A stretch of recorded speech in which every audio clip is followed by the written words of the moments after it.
तारिक Bagwan sir आहेत, जे राष्ट्रीय युवक काँग्रेसचे सचिव आहेत आणि विद्यार्थी चळवळीमधून पुढे आलेले आहेत। आपल्या सर्वांना परिचित असे बाळासाहेब थोरात सर, जे काँग्रेसचे ज्येष्ठ नेते आहेत, आपले कृषी व वित्त मंत्री सुद्धा होते। त्यांच्या कन्या डॉक्टर जयश्रीताई थोरात या संगमनेर तालुक्याच्या युवक काँग्रेसच्या अध्यक्ष आहेत। तसेच त्या जे पीडित लोक आहेत त्यांच्यासाठी कार्य करतात।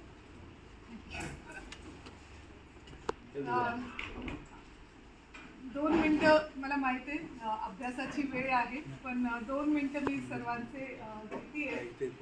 सगळ्यांचा वारसा लाभलेला आहे, आपण सर्वजणांनी सावित्रीबाई फुलेंच्या लेखी आहोत। त्याच्यामुळे राहुलजी खास आपल्या भेटीला येत आहेत, आपल्याबरोबर संवाद साधायला येत आहेत। अतिशय सुंदर असं नियोजन असणार आहे। आधी असेच स्कॉल यांचं कॉन्सर्ट असणार आहे आणि मग फॉलोड बाय राहुलजी आपल्या सर्वांबरोबर संवाद साधण्यासाठी येणार आहे। त्याच्यामुळे एकदम म्हणजे ऐतिहासिक क्षण हा आपल्या सगळ्यांसाठी असणार